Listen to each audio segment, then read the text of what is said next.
भगवान कैसन कैसन देखाए हमारा के बोली अब के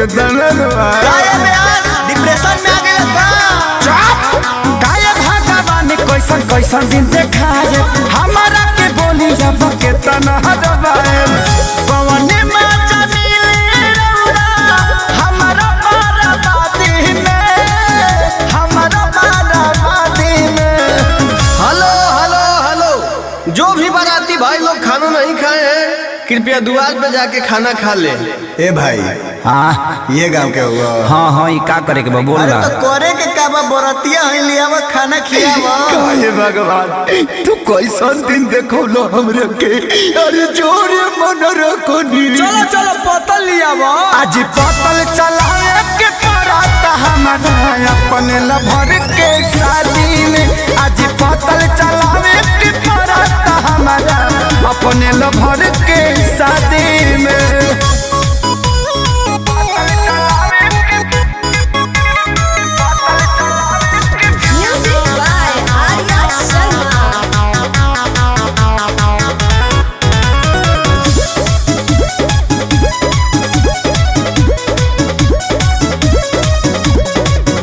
बने वाला रहनी हम जवाना कसैया ई साला बुझता रे लड़की के भैया। टेंशन मत लीजिए, गलत फैमिली हो गया होगा। बने वाला रहनी हम जवाना के सैया ई साला बुझले लड़की के भैया। लागी कोई रोग हमारा लभ के आजादी में प्यार के आजादी में। का भाई हमरा पतल में के पूरी खत्म हो गइल बा, तारा लौकत नहीं खे। लौकता जौन देर तो खइब। अरे तनी पानी वाला के भेजा भाई, पुलाव दो तनी एने पुलाव दो। पुलाव पुलाव पुलाव पुलाव ए भाई दुगो पूरी दो एने। 3 कोड़िया सिंथला खइब। ई कौन आइटम है यार? आज पतल चलावे के पराता हमारा अपने लभर के शादी में आज पतल चलावे के पराता हमारा अपने लभर के शादी में।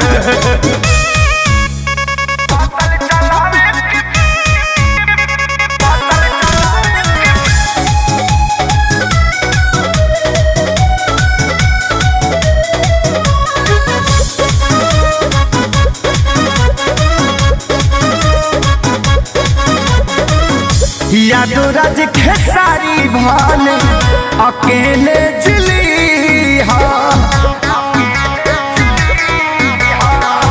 बगल वाला गाँव के लड़की सन के दिल नदी ओए भैया एकरा अलावा कोनो ऑप्शन नहीं। यादो राज खेसारी अकेले जिली बगल गाँव के लड़की सन का दिल जानी दी फंस गई हम